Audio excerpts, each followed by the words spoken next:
Hey everybody, it's RetroLogic again. I still haven't decided on a new intro, so you're getting this. Better than yes. I mean, I don't know what was Yes, wrong. you are with listening. Welcome to RetroLogic. You can still lead with that. I think whatever. Yeah, else I just like to change things up and keep people on their toes and all that jazz. But we're here. We're back for another round. This week it's just the trio. We got me, we got John, and we got Sam, and no Shannon. Shannon is as far as I know, is not into the Pokemans, so he's out this week. But He's you also got on us three. vacation.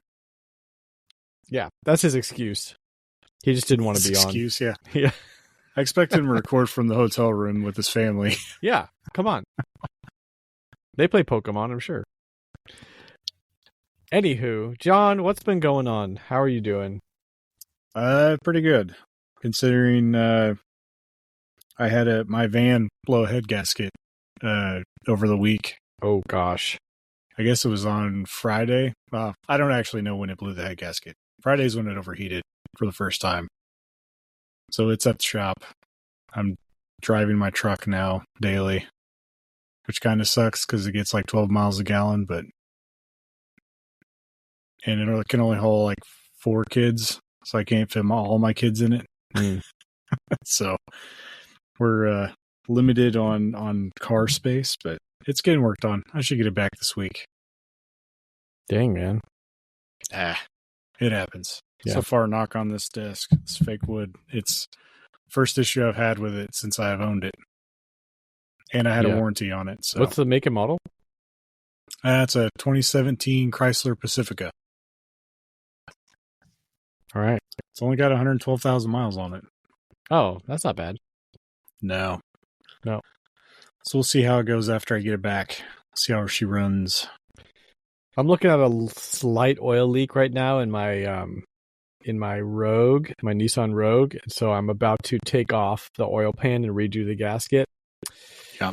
Because I'm praying that's what it is. Because anything beyond that, I'm going to have to take it into a shop, and I don't really want to pay for that. So, have you been able to determine if that's where it's coming from? No, I haven't got under it yet. Hopefully this week I can do that. Yeah. There's lots of places oil can come from. Besides a pan gasket. It sucks. Yeah. I'm fairly certain it's not head gasket because it's very intermittent. But yeah, hopefully it's not a seal. Yeah. Usually more pain in the butt to replace than a gasket. Anyway. What is this? RetroLogic. MotoLogic? All right. Sam, what's been going on? Quite a bit. I shared in the Discord that this guy right here, Analog Pocket, is alive again. He's back. Operational. Yeah. Look at that. Sweet.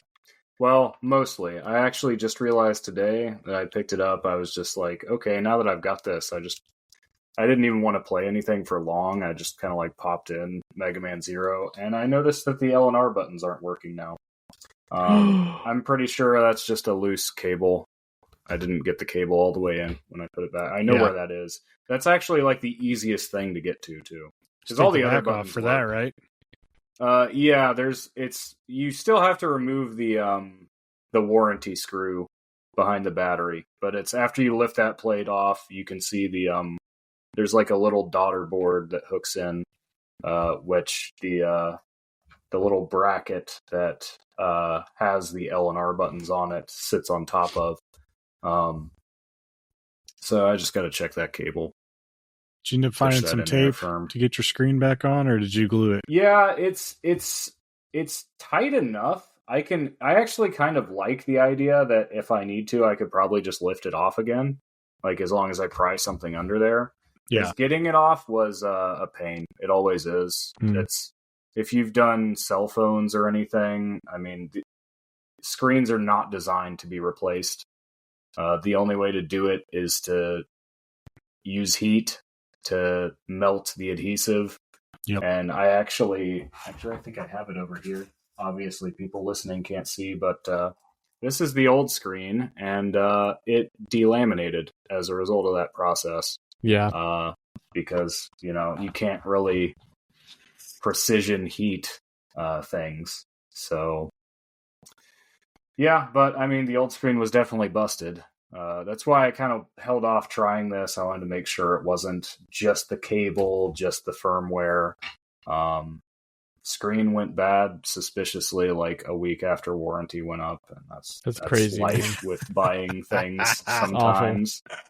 Uh, Like I said, I didn't do anything to it out beyond just use it to play games. How often have you been using it? Is it like daily driver for you, or is it like intermittent? No, I mean, I was using it quite a bit, but not like, I mean, I still play games on Switch and stuff too, so this wasn't even after like a prolonged period of time, so I really don't know. But I mean, electronics are pricey items. There's a lot of cut corners, I think, especially when it comes to consumer electronics, because you can get away with it and people really want to save money on stuff like this. So, I mean, it's actually worth noting, I bought the screen off eBay. It is the same as the, I forget what it is now. One of the VR headsets. It's literally the exact same item. So that's, Analog's just buying them from their supplier and putting them in. That might be why it's as good of a screen as it is, because it was like an off-the-shelf like unit that they could get a hold of pretty reasonably. Yeah. Yeah. So, yeah, I mean, I had to do that. And then actually, after lifting the glass off, had to just scrape all the bits of the old screen off, because, like, the front part of it was still stuck to it. Yeah. So I had to scrape all that. And it took a while, actually, because I really needed to make sure the glass was clean before I reapplied it. At first, I wasn't sure I was going to be able to actually reapply the front glass that actually protects the actual screen, which you could look at just getting something else to put. But that's also what like holds the actual screen in place, because it basically rests from one side of the actual like case, and then the screen sort of rests over that and glues onto the sides outside it. So there's probably not much of a bezel there for it to hold on to. Yeah, well, I mean, you can tell if you have one, you can see where the screen the glass is raised above the actual plastic. Yeah, and that's why that's where that interface is. So, mine's extra raised because I have a screen protector on it. Yeah, I'm happy to have it operational again. Makes me excited maybe to get back to that list of unfinished RPGs I was challenged to complete. Quite a few of those were Game Boy Color games. So, oh, nice. That's what I was playing. Revelation of the Demon Slayer when it died on me. So I did finish it just on the GB operator. But nice. All right, I got back to streaming too, so I should mention that Mega Mondays are happening again. Battle Network 6 is going along pretty smoothly. I even did a test run on Valentine's Day as a reprise of, like 2-3 years ago. I streamed Hamtaro Ham Heartbreak on Valentine's Day, and so I did it again. One of these years, I'm going to actually finish the game. It's not long, but that's the only times I've played it. That's great. That's a good one to do on Valentine's Day. So I tried to play. I gave a valiant effort to BioShock on the Switch. And there's this weird thing, and I'm not the only one that's had this issue, but like I had noticed when I started playing that like all my camera stick diagonals were like slow. Just the diagonals were like slow compared to like straight up, down, left, right. And it wasn't that big a deal, so I just started playing. But the more I played, the more I was like, this is like really affecting how I'm playing this game. Like, and it's, it's kind of like a shooter kind of RPG kind of Fallout Borderlands kind of style game, and so there is a lot of shooting or like elemental like precision of magic and stuff you have to do. And that precision just goes out the window when you have no idea how quickly your stick is going to move in the direction that you pointed at. And so I looked it up and I was like, oh man, is this my I just got a Nitro deck too. So I was like, is this the Nitro deck? But I tried the Pro Controller and I tried Joy-Con and it was all the same. And then I found a Reddit thread, as you do, of like the most random thing, where people were like, hey, like, why is the Switch version, or why is not just the Switch version, but why is the Bioshock 1 remaster in general, like the controllers is all weird?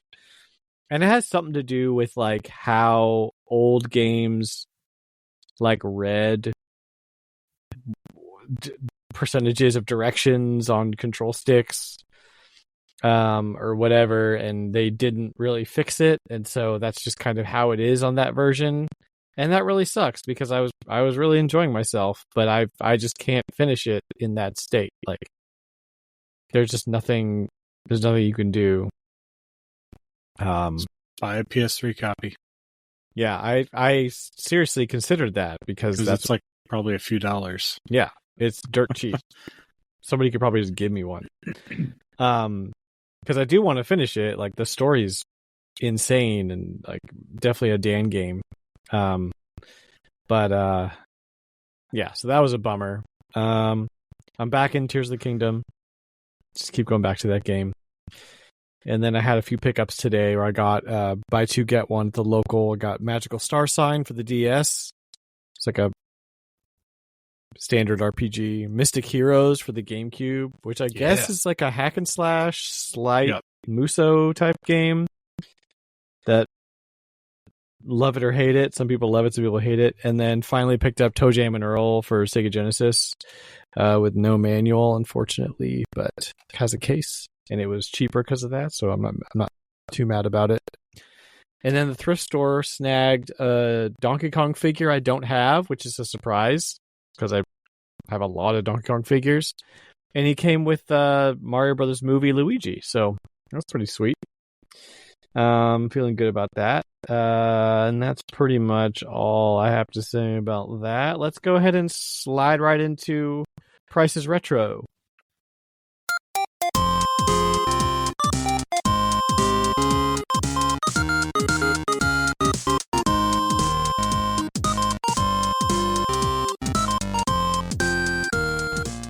If this is your first time playing Prices Retro, basically what we're going to do is I'm going to list off 4 or 5 games, and Sam and John have to guess the current value of those games. I'm going to tell you like, oh, it's complete in box or it's loose or whatever, and you have to guess the current price based on price charting.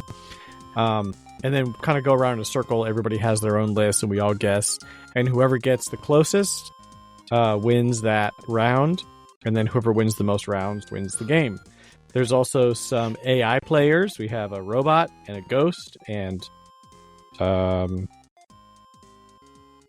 what's the other one? The dinosaur. The dinosaurs. We got those guys. They all have different rules. Somebody tell me what the rules are again. I can't remember. The ghost always guesses 300. The robot guesses the average of all of their guesses of the hosts. And the dinosaur guesses the retail value approximately of the games when they were released. Oh. That's right. Okay. So, let's jump right in. Sam, you want to go first? Sure. I would love to go first. I have 4 games in my list, starting with Soul Nomad for the PlayStation 2, complete in box. Then we have Omicron the Nomad Soul for the Sega Dreamcast, complete in box. Oh my gosh. Spiritfarer for the David Nintendo Bowie game? Switch. This is the David Bowie game. David Bowie game? Omicron? Yep. Yeah. I have it on PC. Spiritfarer for the Nintendo Switch, complete in box. And why not a Sega Nomad, loose? Just a Sega Nomad? Yeah. Oh my gosh.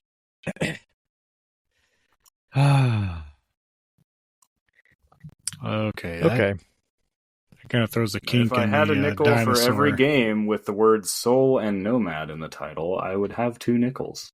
2 nickels and 1 console. Oh, it's just the Sega Nomad. I It tried takes to your find soul, a though. third. Spiritfarer's in there because it's like 2 synonyms for Soul and Nomad. Nice. I was waiting for the pattern. I couldn't figure it out. All right. I'll go first. My guess is 550. 550, says Dan. 50. Okay. I think I'm going to go 425. Ooh, low. 425. John is pretty close. What? The total is 393.09. So Soul Nomad for the PS2, complete $20. Omicron, the Nomad Soul for the Dreamcast, $48.95. Oh, I went high on Omicron. Jeez. Spiritfarer for the Nintendo Switch, $24.64. And the Sega Nomad, the most expensive on the list by far, $299.50. I knew that was about $300, so I was just kind of guessing. So Yeah. I think the Ghost lost after I added a second item to the list there. But Yeah. Nomad's cool. I like the Nomad. Yeah, I don't like Yeah. putting batteries in it. No. Yeah. I like that it's also a console. You can just plug it into a TV. it's like a Nintendo Yeah. Switch. I ever It tell you is. about, I had a buddy that had a Nomad, but the only game he had was Risk. And he didn't have an AC adapter, so he'd make it like 4 turns in, and then the batteries would die. Oh my gosh. That's crazy. Oh yeah, Why is that the only game you have? I don't know. He had an NES. He had a lot more Spent stuff all his for money that, on a but- Sega Nomad. Yeah, he probably got it for Christmas Right. or something. But yeah, yeah. All right. Okay, yeah. So I think I took that round. You kind of killed the dinosaur. He doesn't do consoles. Ah, poor dinosaur. That's okay. He'll sit one out. Yeah. I'll go next, John. Okay. These are games that I just picked up because I was staring at them, and then also another one that I'm looking at. So we're gonna start with Gauntlet Dark Legacy, complete in box for the GameCube. Toe Jam and Earl for the Sega Genesis, complete in box. Mystic Heroes for the GameCube, complete in box. And Magical Star Sign for the DS, complete in box. I guess I need to go first. I'm gonna say 175. Okay. Sam? Oh. It's unusual for me to guess higher than John, but I've got 195. All right. Well, Sam actually takes this one. Actual retail price is $217. Oh, Gauntlet Dark Legacy is $107. Toe Jam and Earl is $54. Mystic Heroes is $28, and Magical Star Sign is $26. yeah, that Gauntlet. I had it at like $50 or $60. That was way off. Yeah, a lot of those GameCube games jumped crazy lately. I don't know. But They GameCube's right were in there. slowly getting back down, I think. Some of 'cause them I think are. the initial burst. Some wore- are and some wore are off, coming but- up. It really depends. Yeah. Cool. Way to go, Sam. Unless an animal or a creature No. AI beat him. No? All right, good. All right, John. Wait. Hold on a second. I didn't put in the dino. So hold on. Uh-oh. You said it was You want him again? yeah, or the console that they're on. Genesis, GameCube, and what was the other DS. one? DS. Yeah. Okay, Gauntlet so- on GameCube, Toe Jam and Earl Genesis, Mystic Heroes GameCube, Magical Star Sign DS. Okay. They're all complete in box. Complete in Nope. box. Sam still takes it. Yes. We are creaming these creatures. John, go ahead. Okay. So I have a list that's a Dan list where I Let's picked a go. word. And since I tried to make a list out of Dan's name, but there wasn't enough Dan games, this time I did a mole list. And the first game on the list is Mail Mole for the Nintendo Switch, complete in box. The second game is Mail Mole. I have seen that game. I think actually only because the Nintendo dads did a video on it. Oh, nice. They probably called you out. Second game is Holy Moly for the Atari 2600. Complete in box. The third game is Mole Attack for the VIC-20. Complete in box. And the fourth game is Mole Mania for the Game Boy. Complete in box. Ah. I was waiting for Mole Mania. Yeah. It's the only one I could think of. Sam, your guess is first. Right, my guess is first. Okay. I'm going to say 365. Whoa. Number of days in a year. Wow. Okay. I went $95. So Sam, What? Mole Mania is complete in box, right? Yes. You're going 95? I can't change it. I feel like it would be dishonest for me to change it now based on your reaction. So I have to that is the stick with it. advantage of going second. Well, you heard my guess. I know, but that's what you're okay. maybe you're wildly inaccurate. I don't know. I usually am. Okay, so the total of my list is $379.72. All right, there you go. This is my week. Way to go, Sam. There we go. At least we didn't lose to the AIs, right? We don't need Shannon to beat them. No, you got this. no, we. So what's the don't. breakdown? I assume that is mostly Mole Mania. Mole Mania is not the most expensive game on this list. Oh, well, I was completely wrong in my reasoning. It evened out. So the first game, Mail Mole for the Nintendo Switch, complete in box, $16.23. Okay. The second game, Holy Moly for the Atari 2600, complete in box, $183.26. Get out of here. Really? Yep.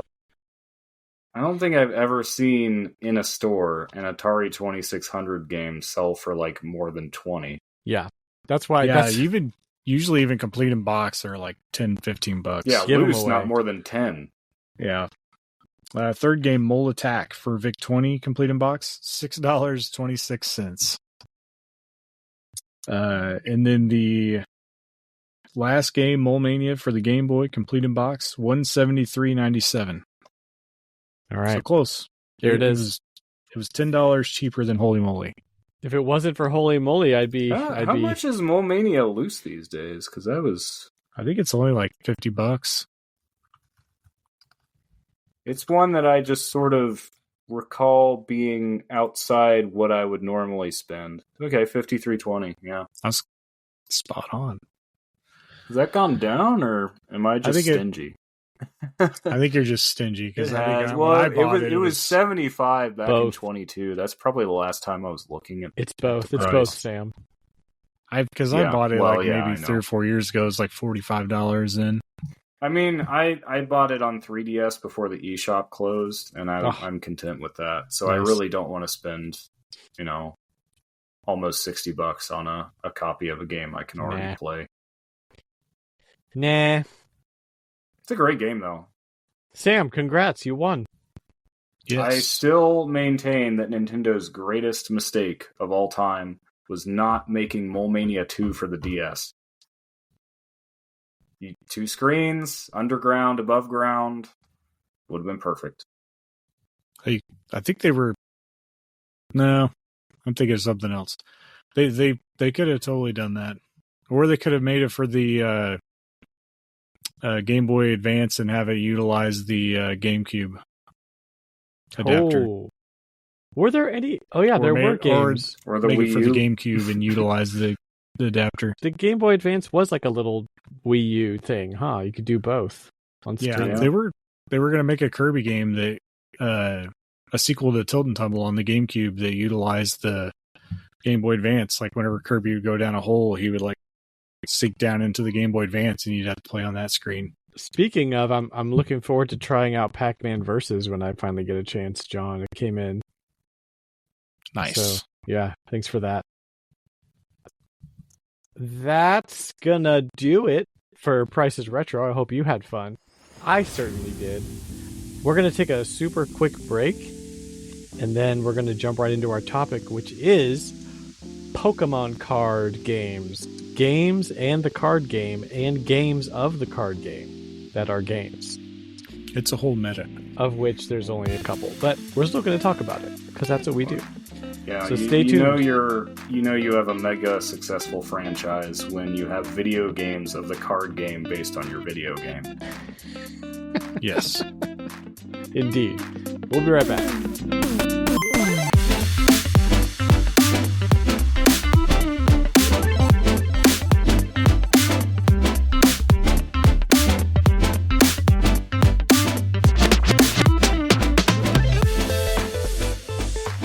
Welcome back, and so it's Pokemon times. We got a new app for the smartphones, Pokemon TCG Pocket, which is very cool.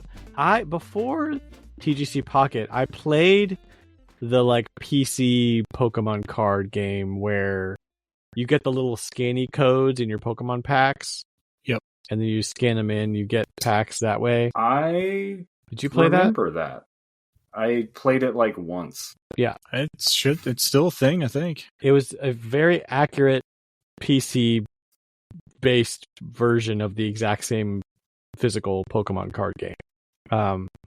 Which isn't great, because those games take a lot of just tons of coin flips, and it's sort of hard to searching through your deck.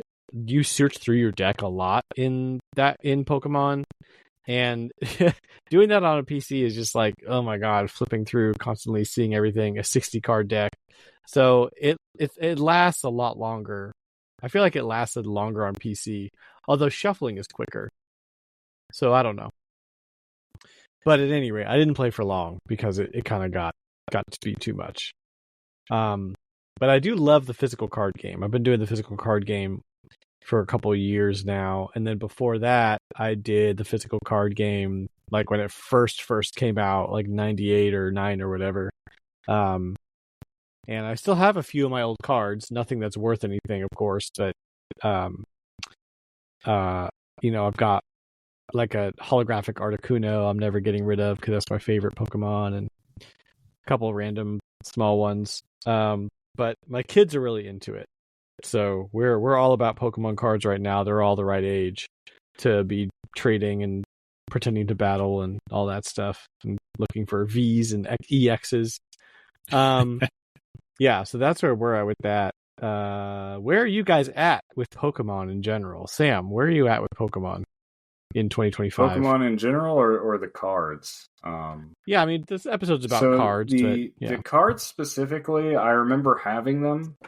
I remember very rarely having a chance to actually play the game. Yeah. My brothers never wanted to actually play the game with me.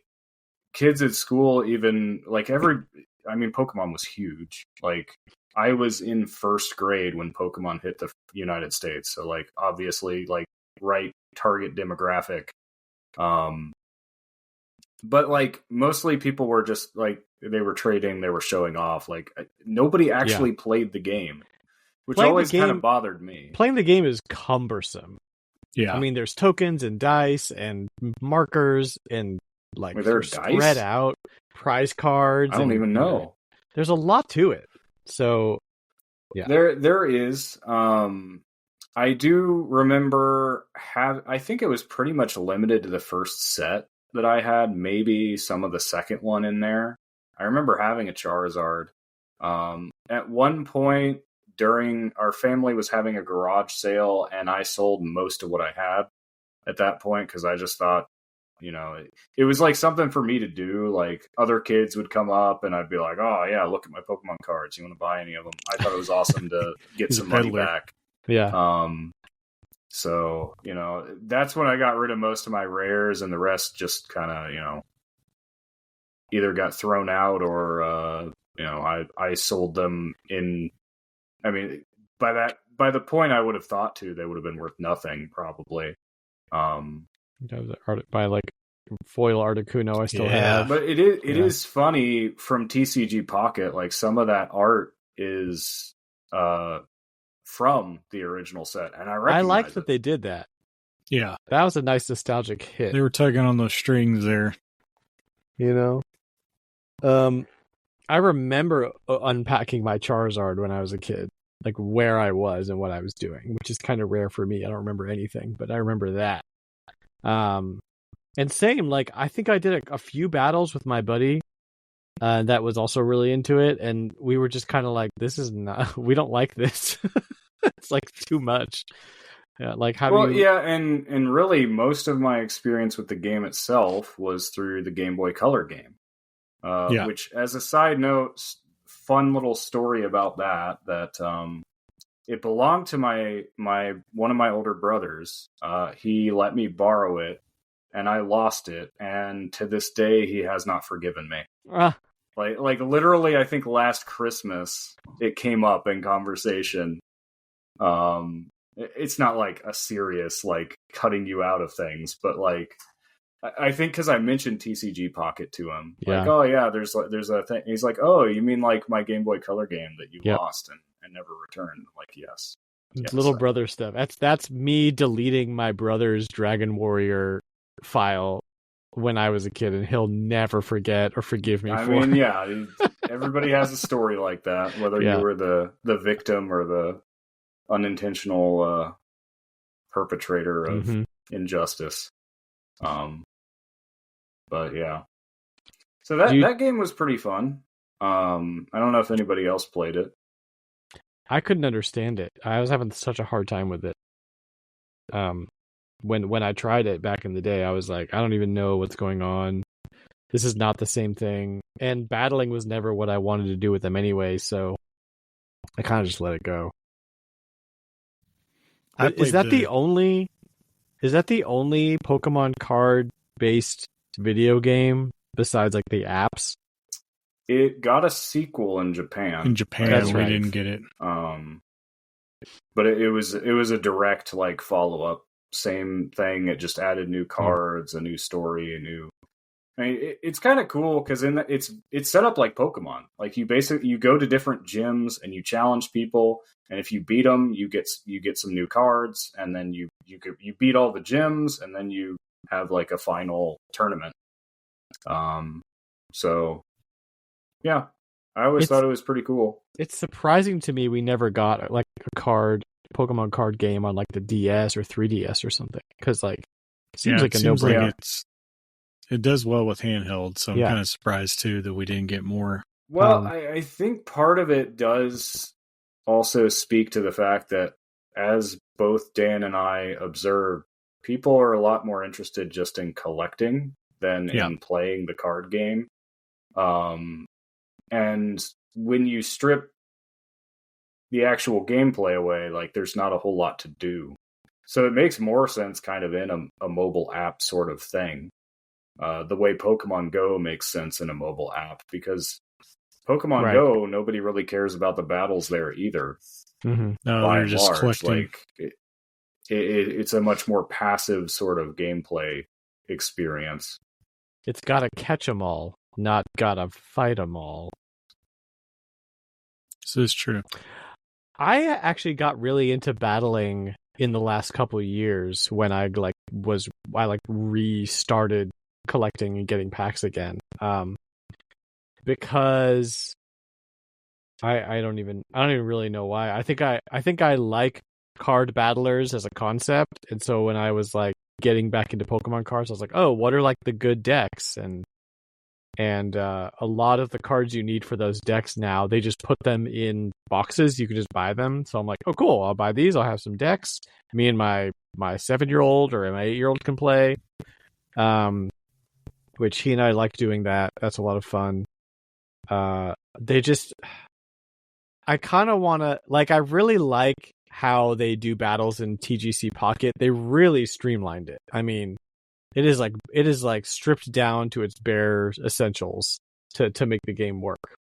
And it's way shorter. And I wish they would do like a physical version of how you battle in TGC Pocket with like only 3 prizes or 3 points, and your energy regenerates every turn, and you don't have to put energy in your deck. But then you'd have to kind of like rewrite all your cards because they're all based on 6 prize. Well, you've also got the advantage in a digital format of being able to easily do things like search your deck for a copy of this and put it in your hand. Like in physical space, that takes time. They don't do searches. They say something you might not be able to do physically. It's always a random. Yeah, pull a random basic Pokemon, which you can't. Which is also very difficult to do physically. Yeah, you'd have to like pull all your basics and then shuffle them and then pull one out, and it's like, gosh, But I mean, maybe there's a way to do it, but I don't know. John, tell us about where you're at with Pokemon cards in 2025, and if you ever had encounters with them in the past. Yeah, so today I don't do the cards. I've thought about it since playing Pocket. I kind of had a weird thought that like it'd be kind of cool to try to use Pocket rules with the physical cards. But then I was like, I'll just play Pocket on my phone because then I don't have to buy cards. Yeah, don't buy cards. Mm-hmm. Yeah, and I think my son has a whole like binders of cards because I'm pretty sure that we bought them over and over again in the past. He was definitely way more into the cards even than I was when I was a kid. I bought cards, and then when they first released, and similar to Sam, I think all the good ones I had I sold in a yard sale, and I have no clue where the basic cards that I had were. I know that I never could. I always wanted to get a Venusaur, and I never got one until I bought the strategy guide for the card game because it came with one. So that's how I got my Venusaur. Nice. I never had Charizard. I had a buddy that had it, and some kid on the school bus stole it from him, and I don't think he ever got it back. Ah.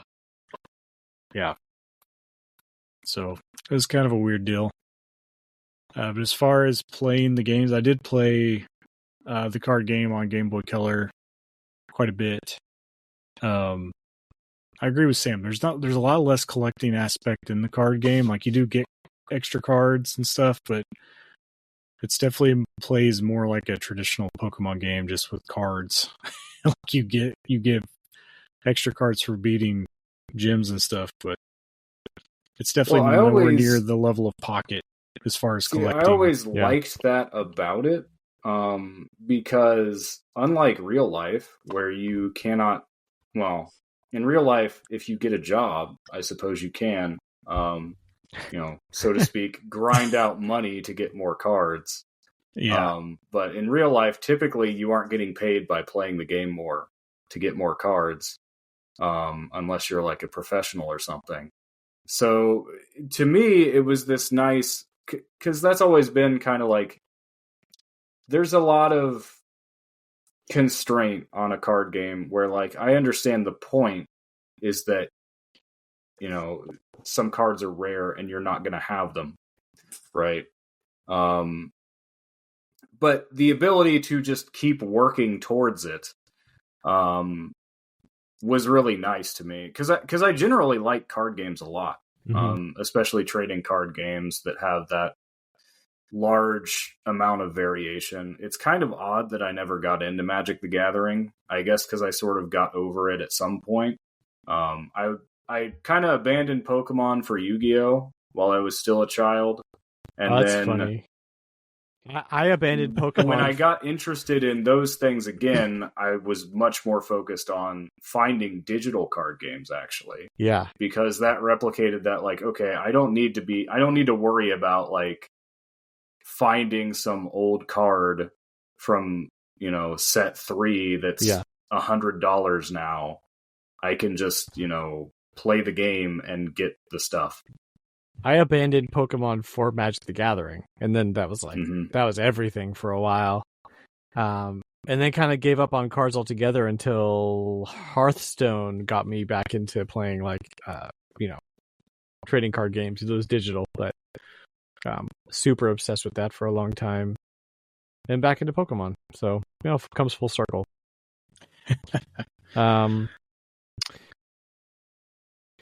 So TGC Pocket has been out for when did it launch? December or October?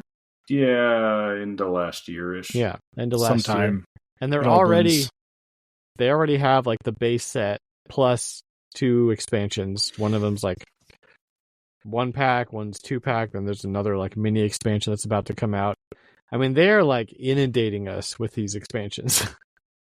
I feel like I'm pretty quick trying to have to like keep up with what's going on with it. It's a pretty smart pace, because right before Set 2 came out, when they introduced trading, which we might want to talk about that, I was able to complete the first set. So, I mean, that's smart. That's keeping your players engaged, giving them a reason to spend money. I mean, and it has been making money. Yeah, from what I hear. Especially the collecting aspect of it is what's driving it. If they're picking the right windows to release the new packs, then it's definitely working, doing what it's supposed to. I wish that they would slow down a little bit on the releases, just because, I mean, they're building up a lot of momentum, which is great. I'm kind of worried about a year from now when I have like 10,000, 15,000 cards to manage, because the searching and deck building in this game is not great. Unless That's you're true. building, like if you're building a 1 color deck, which is most common. Yeah, it is most common. That's pretty good. But even now, 3 expansions in, Water has like tons and tons of cards. Colorless has tons and tons of cards. Too much water. I can't always remember the name of the Pokemon or how to spell the Pokemon's name, so I can't search for all of them. And also the search is just really cumbersome. Like, I don't find deck building to be a pleasurable experience, which is really unfortunate, because that's one of my favorite things to do in any card game, is like try decks out and swap stuff out really quick and try again. And they don't exactly make it easy. So I think I would like that as an update. And I wonder if, since way they're to like layer filters, like right, show me all the water types that have attacks that cost 2 energy or something like that. Deeper search. And I wonder if they're going to phase out expansions, how quickly they're going to do that. I mean, they have to eventually. I mean, you can't have like 100,000 cards and be like, all of them are in play. Like, you're going to break the game. Yeah, so I wonder how they're going to. to. What a lot of card games will do is they'll have formats. Right, so there will be like the current format, which is like the last 4 expansions or whatever, and nothing prior. And there might be some way to play, unlimited, which is whatever you want. And there might even be, a ban list or something. I mean, I would actually love for them to add just a no EX format, to be honest. Yeah, for sure. There is the unofficial room passcode that people use. Yeah. I'm glad they figured it out. I mean, at least they had that option available, so people could sort of make their own solutions for it. I mean, it's honor system. Yeah. I mean, the EXs do kind of break the game a lot of times. In a way, it's risk reward. Like, just like with regular Pokemon, it's risk reward. Like, you're gonna you do sort of center your decks around them. And the other thing I think I wish they would do when they add formats is to do, because right now your decks are limited to 30 cards, which is good. 20. Oh, 20 cards, it's right. even less. That's what I was going to say. is that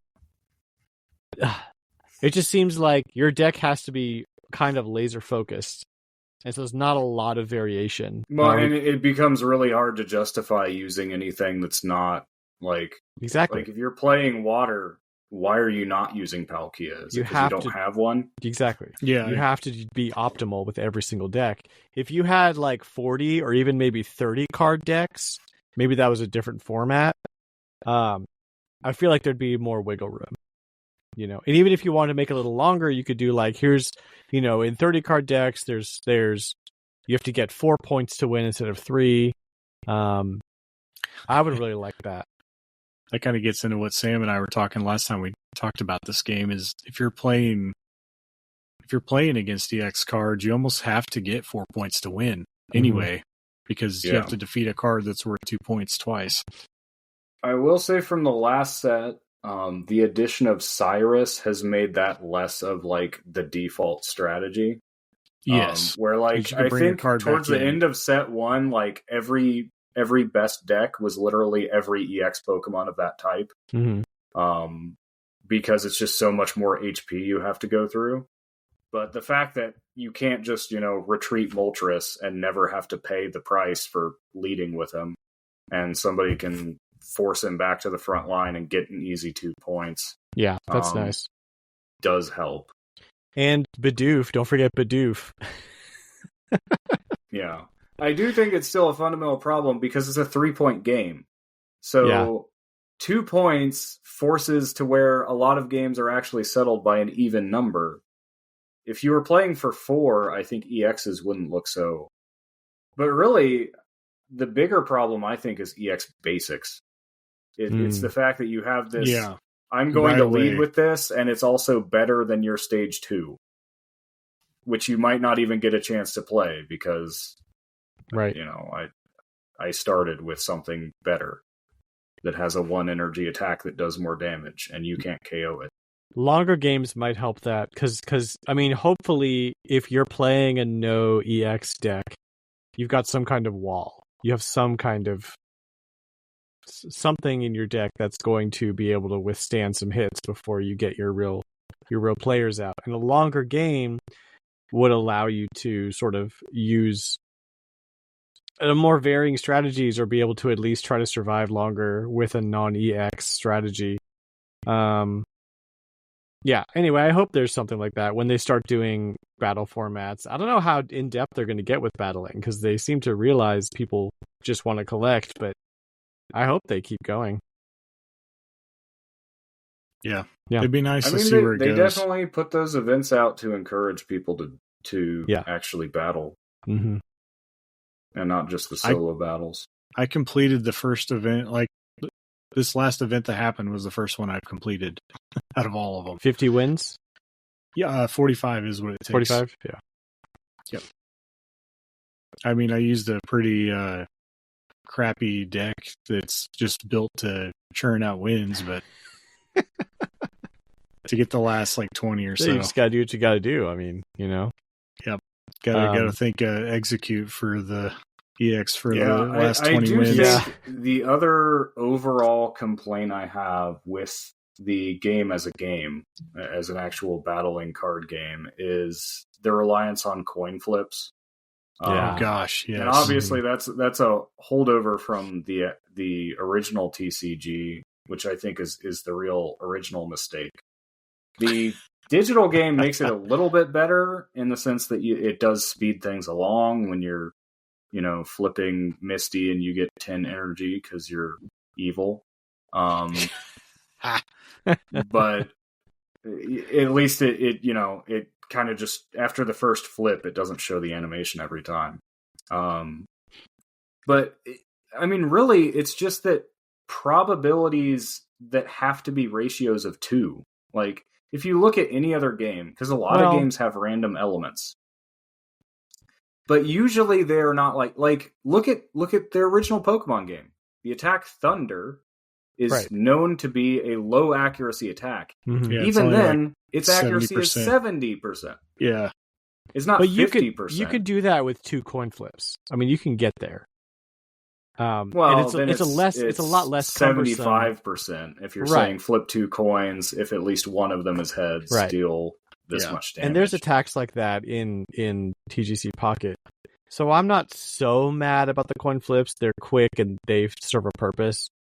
But I do think that I agree with you that there's an over-reliance on them.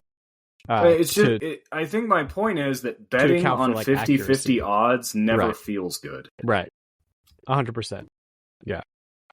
I mean, they try to use it as a balance, right? Like if you win because of it, you're like, I did not deserve that win. And if you lose because of it, you're just angry. Right. That Misty card feels like it's more than, or it's less than a 50% chance that it rolls the heads. It does. Probably because it hurts so much when it doesn't work. You're like, shoot, I wasted a trader card, and why is this in my deck? Now there's Manphy, though. Manphy's pretty good. Yeah, but it also feels good whenever you're playing against somebody and they use Misty on back-to-back turns and get nothing. That's really good. The new Manphy I like instead of Misty, where but it has to be 2 energy. It has to be an active Pokemon, but it gives you 2 energy on 2 Pokemon on your bench. For some reason, water just gets free energy. It's like everything. Yeah, I ran into that deck a lot of times, and I made so many people concede because I would get execute on my first turn and just kill their Manphy in one hit. Yeah. And then they would just get frustrated and happens. Leave. Yeah, that happens too. Got to be ready for that. Yes. It's the only deck that benefits from going first. I will say though, for all the gripes I have, the possible, especially now with all the cards there are, the sheer variety that you run into now is pretty good, I would say. Nobody's running, everybody's not running the same deck. And I mean, there are optimal decks, but the game can still feel good playing something pretty unique. Well, and the nature of it, because everything except dragons has a type weakness, there's always a counter to that thing. Exactly. Like that is, if there is 2 dominant things in the meta right now, it's Darkrai, and the other one is just Exeggutor, because he's always been good and he counters Darkrai. Mm-hmm. Yep. Yeah, I mean, like I said, he benefits from going first because you can't evolve if you go second. Yeah. Well, that's one reason he's so good, is because so if you actually draw a hand benefit a lot by going second. Yeah. And even if you go first, most other decks kind of suck when they go first instead of second. When they get behind in the when energy they don't game. get their first energy. I still have a gripe with how first and second play out. I'm not happy about it. I think it's smart because in literally every game that has turns, first turn advantage is real. Mm-hmm. So I'm willing to forgive them for potentially overcorrecting for that. I guess so. Better than the alternative. Yeah, I mean, it's supposed to be somewhat even because, like I said, you can't evolve on the turn if you go second. You can't evolve on your first turn. So, for some decks, it does work out in your favor to go first still. It's just very few times. And it does seem like it becomes a landslide. If it seems like that energy, if you're 1 energy behind, it's like very hard to catch up sometimes. That's true. My other gripe, and Sam, you and I were talking about this a little bit in Discord, is how they handle multi-type decks, because I was really pushing for Dragonite deck to really work. And it's not super consistent. Probably they did it on purpose because Dragonite's kind of broken when you finally get him out. And there's other dragons I really like to use, but energy pull is random. And there are times where you're just like I'm going to lose because of my energy pull, and that never feels good. Like, that's wrong.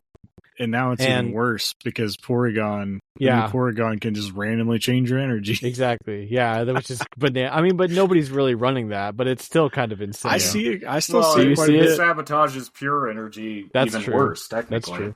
So, But I would say, like, I think an answer, instead of having random energy pulls, they have to just alternate. I would much prefer being able to sort of plan what I'm going to do with my energy, because you're already at a disadvantage. well, So it shows you your next turn.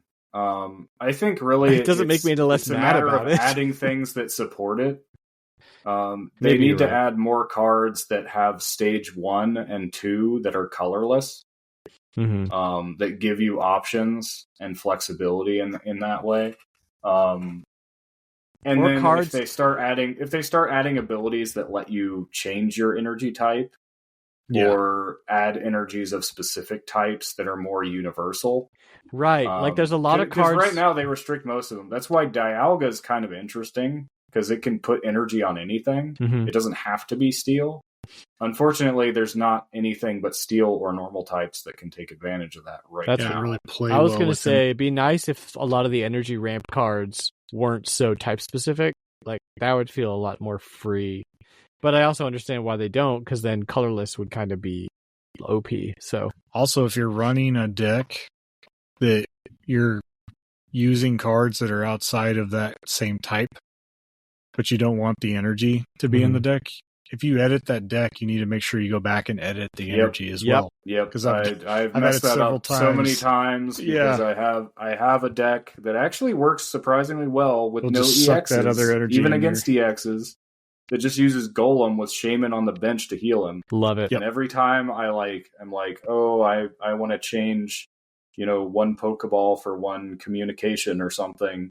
It goes back to giving me grass energy, and I have to just concede a game. Yep. So dumb. I don't need that. Yep. I love do the that same deck. thing. Golem decks that work, I'm all about it because he's pretty crazy good. I found out a handful of times because I tend to throw a Mew in my Executor deck. Bold move. It would throw a Psychic Energy in my deck, and I was like, well, dang, now I can't use him on the first turn because it's all Psychic Energy. I will say the one thing that kind of bothers me, even though I don't expect it to work, is the limit on Pokemon that have the same name. Especially now that there's been so many of the same ones added that are functionally very different. Vaporeon. I really and just want to Gyarados. make a deck that's all EVs. So I want to make a deck where I can evolve Eevee into any of its evolutions. Mm-hmm. But the problem is you can only have 2 EVs. Yeah. Yes. Yep. My Dragonite deck was running 2 EVs, 2 Vaporeon, 2 Jolteon for a while. And then I think I stopped that because I just kept having dead cards in my hand. But yeah. I like the idea that you can have in the same deck, you can go to Vaporeon or Glaceon. Yeah. That's an option because they consolidated types. But I guess if they ever add both Espeon and Sylveon, that'll be another. That'd be good. Both be psychic. I'm sure they're coming. People love those evolutions. Yeah, because we don't have fairy type. Yeah, fairy types are psychic types. You look at they got rid of fairy type. Togekiss and Florges, and then they're all psychic types. They do psychic type, and they do colorless for some fairy types too. And they also call steel metal. I know, and they call darkness type. They changed it. To be fair, metal is probably a better name than steel. Yeah, that's steel probably true. is a specific metal.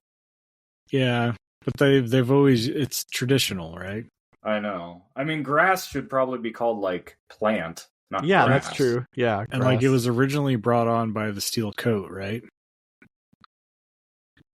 That's how you got steel type Pokemon. Steelix. Well, were those the only two? I think originally Steelix and Caesar. Yeah. There was so they didn't reclass Magnemite to Steel until later. Later. Maybe he was dual type. Well, he was pure electric in Gen 1 because there was no Steel. But he's Steel electric in at least in Gen 3 he is. Yeah, but I don't think he was in Gen in. What else did Roxanne have? Did she just have a Steelix? I think so. I don't remember. Because I don't think was a in steel Gold and gem? Silver Magnemite is steel type. Anyway, that's the wrong game. Yeah. Yeah, I mean, overall though, I'm having a blast. Love collecting cards. My kids like watching me open the cards, so that's always a fun morning ritual we have. The opening mechanic is definitely like they did it right. Top notch. Yeah. Feels good. Well, and I think that's where you can tell, like, they definitely had collectors in mind. I Mhm. think maybe not to the detriment of anything else, but like that's definitely the pull of the The game. focus. Yeah. I like Wonder All the Pick. stuff with display boards and stuff. Yeah. I like I- Wonder Pick. Wonder Pick is a good thing. I wonder if they will do Wonder Trade at all. If they'll add that. Oh, that would be so broken, I think. Like just I mean, the that's sort of randomness what of it. Wonder Yeah. Pick already is, because they are based Yeah. on your friends.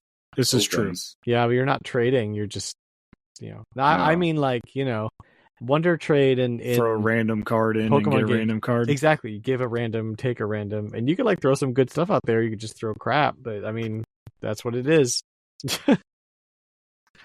Be We do interesting have to see. trading, which I don't think many people were happy with at launch. Yeah, they don't- turned trading into like in Hearthstone, every time you get every card has like a point value, Yeah, and the you dust. can disenchant like a legendary and get enough dust to craft an epic and whatever.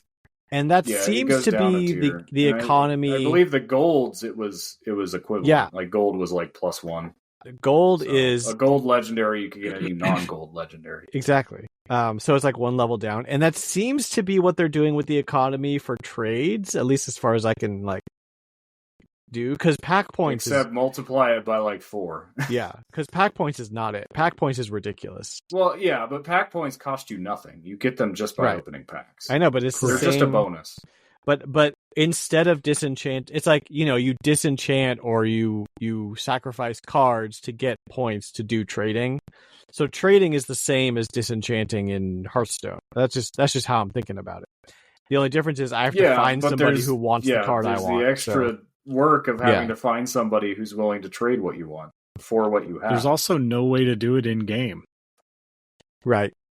You can't Yeah. chat with your friends in the game and say, "Hey, I need this." Like you have to have a way to, I mean, I guess you are using a phone. I'm to not play so the game, mad about but that though, because there's so many modes of communication now. Yeah. People aren't building their own you- I know social what I'm networks saying, what- anymore. You can make friends. It does. You make speak friends to, on the I game, think- though. And you brought up the nostalgia factor earlier. This game is made for adults. Right. Oh Because yeah. I mean, like you think about like kids, like, if they have a cell phone, which heck, maybe they shouldn't. Most of them do, though. Mine do. Unfortunately. Do most of not them and do. will not. But Absolutely not. I would hope at least that if they do, they probably have pretty limited. At least I know this is the case with like my brother's kids. Like they have pretty limited access to like messaging apps, and Yeah. Right. they because you don't want your kids talking to just random strangers on For the sure. internet. So I mean that is, if I was 10 years old trying to play this game, I probably would be upset that I didn't have a good way to just like request trades from people. Well, and like I said, you can send somebody a friend request after a battle if you want. Like you can just become friends with somebody after, randomly if you wanted to. Yeah, but you Yeah. can't chat. And that's what I'm Yeah, saying. there's There's no no way. chat. Once you There's- become friends with that person, there's no way to communicate with them. They're just there. They're your friend And- on your thing. Knowing, I mean, this is such a Nintendo thing, even though this isn't a Nintendo game. They will not open chat up. They just won't. The potential for a headline that's going to cause them to lose sales is too risky. And there's so many other methods of communication, they don't need it.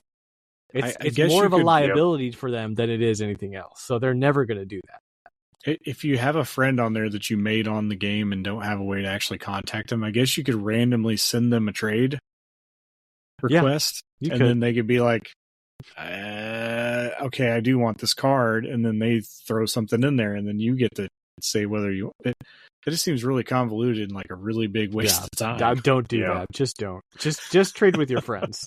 We all have all the cards everybody needs. It's fine. Or join the Discord and you can trade with us. But I feel like the trading itself is so cumbersome. Like I only ever use it if it's down to the very end of the expansion that we're in, and I need like the last 6 cards. Yeah, I don't ever use it for any other thing. I'll just turn to packs. As much as I complain, like it did accomplish its goal there. It got me a complete, standard rarity set of the first set, which would have been really hard to do without any kind of trading. As much as it kind of feels like a ripoff to need 5 cards to get 1. Yes, depends on the that rarity. Does work. I think they've definitely noted the feedback. One of the things I've noticed is they started putting extra events out that just give you trade tokens. They also just give them to you in the mail. I think for the free players, it will serve a purpose. The crazy thing is, like, games like this, they make all their money off of the whales. Like, the 10% of the people who spend the most money pay for 80% of the game's profit. Right. That's how these things work, usually. Which is kind of exploitative, but that's the business. And you can't trade cards above 1-star rarity.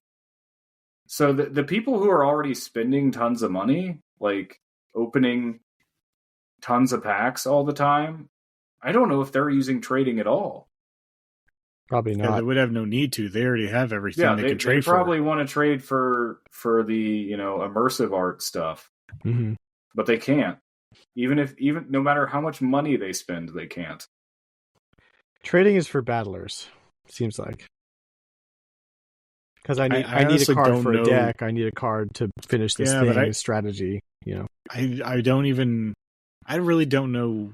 Trading only benefits that person. It seems like that's trying to complete the last leg of their collection. Because even then, you can use pack points to. But I traded. I traded to get. If you still don't have Executor and you really just want to, do the battle event with them, and you've got 3. I don't know what's an EX that isn't very good. You got like 3 different Weevils or whatever. Weevils or something. Yeah. He's not Weevils. bad. He sucks to play against. For the sometimes. only like darkness type EX, he sucks. Nido-King is better. Well, Darkrai, yeah. Well, Darkrai, yeah. Darkrai is a lot better. Those two paired together usually work really well, though, because you can attack with 1 energy. I couldn't finish my Nido-King deck because I had 1 Nido-Queen and I didn't have any pack points, so I traded for it, and it was fine, and I got it. Oh, I gave you that. Yeah, so if you need to complete a deck, it's really great. If you need to complete a set, it's great. But yeah, if you're a whale, you're not going to use it, so who cares? Well, I don't know. I don't have anything else to say. Anybody else? Final thoughts? Comments, questions, snide remarks? Do you have a wonder pick strategy? I choose the same position every time. Yes. Otherwise, I'm so mad at myself. I'm like, actually, why? I should have known. Actually, no. I choose the position that the card is in when it's shown face. No way. That's always what I do. I feel dumb when it doesn't move and I pick something else. Yeah. No, I always try not to think about what my second pick would be, because then sometimes it is that, and I'm mad. I always choose bottom right every single time. So, in terms of actual strategy, though, in case you haven't noticed, the cost of a wonder pick is just based on the highest rarity card in the pack. So, what you really want to, because typically the last things to find are the 3 diamonds. EXs. Or not the diamonds. EXs. The EXs are 4 diamonds. But because there's so many more of them, the 3 diamonds. So I usually look for the ones that have multiple of those that'll still only cost 2 hourglasses. That's nice. Whatever it is.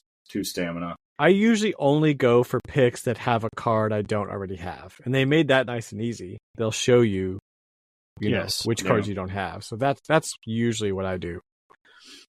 And always bottom right. Yeah, I think 3 diamonds are the ones that I need the most of. I think I'm down to I need 3 EXs. 3 EXs, 6 3 diamonds, and then 1 2 diamond. We should trigger another left. round of trading in the Discord. It's You not can't you can't trade the new latest ones set. yet. You can't trade the new set? No. Oh, you're No. right. Oh, they're so tried. weird with that, man. They're so weird. Oh well, Well, it's just like how trading has like so many layers of restrictions on it. Yeah. Because there's trade stamina. Even if you have the tokens, you're only allowed to trade so much so often. Yeah. Well, it is Like, what it doesn't is. make sense. There's a reason Hearthstone just didn't have trading. Yeah. Well, and there's really, so what you have few- to think about, what they want to prevent, and I think they should prevent, is people saying, "Oh, I don't want to spend money, and I want to get all the cards. What I'm going to do is keep creating dummy accounts and trade all my stuff to my main account." Exactly. And they should prevent that, I think, because I don't want the game, because obviously I'd love to get everything for free, but that's not how it works. And if they don't restrict trading to prevent that, they'll have to do it in other ways by ramping up, like inventing new levels of rarity so that people can't get the stuff, and it's going to be worse for everyone. Right. And Hearthstone is much more battle focused than Pokemon. So that makes sense. Yeah. Great. Well, I'm tired. How are you guys feeling? Dan just wants to get out of here to play more Pokemon. Sorry, I know. Yeah, his I'm gonna phone. go to bed, quote unquote. Have you completed another cycle of like getting really disappointed in Pokemon and then loving it again? Where am I at? I don't want to play the like console games. I'm not. I can't. Oh, okay. Yeah. So, but I'm like, so the card game is just out of sync with that. Card game's great. I've never been mad at the card game. So you're All not about looking that. forward to Pokemon news on Thursday? Eh. I like the look of this new Dragonite anime. It looks really. It looks like a almost like a Ghibli studio movie or something. So I'm down for that. I'm waiting for the Pokemon anime that looks like Castlevania. What? Is that a real thing? No, you're No, messing that's with what I me. want. Okay. Pokemon for grown-ups. That's right. Pokemon is for grown-ups. So there's Pokemon stuff I like, but the mainline series is just, I think I've just landed on it not being for me anymore. Just not. And that's okay. It's for someone. Yeah. Well, if they could actually like put out a pretty quality game, I might come back. If they ever make a new Pokemon game in pixel art again, I'll perk up. But I don't know that I want Breath of the Wild, but Pokemon. It's just not what I want. I mean, I like the format. The format was fine. It's how they handled it with no level, like there was no level matching with your level. So like you just finished one part, depending on which side you started on, you go back and the other side's still like a level 10 Pokemon. It's like this doesn't make any sense. Yeah. It had its own problems. And it had I lots have of my own performance problems with it. issues and all that stuff. But that's as far as the format goes, it's fine. How about you do that, but just make it better? That, and they keep trying to make raid battles work, and I don't think they've ever really done that successfully. Well, they're not really that rewarding to do, like they think they are. Yeah. Let's get raid battles in Pokemon TGC Pocket. Or 3-player matches or something. Ooh, 4-player? Let's go. Yeah. Some figure it out. Do a you know what would be really fun is if they could do like a draft mechanic, you know? Get a bunch of friends together, open 10 packs and make a deck. That'd be sick. I'm surprised they never did that with Hearthstone actually, because that Hearthstone like came it was a single player mode. But it was that was probably the most fun I had with Hearthstone. I loved single player mode in Hearthstone, I will say. All right, let's wrap this thing up. We're getting off the rails. Thanks you guys for sticking around, hanging out with us. RetroLogic is proudly part of the Nintendo Dads family of podcasts. If you like what you hear, follow me on Blue Sky at retrologicgames.bsky.social. You can also go to our website, which is retrologic.games, and there you can join our Discord. You can listen to all the other podcasts on our network. You can do a bunch of other stuff. Website's about to get a revamp. You can also just keep listening because that's nice.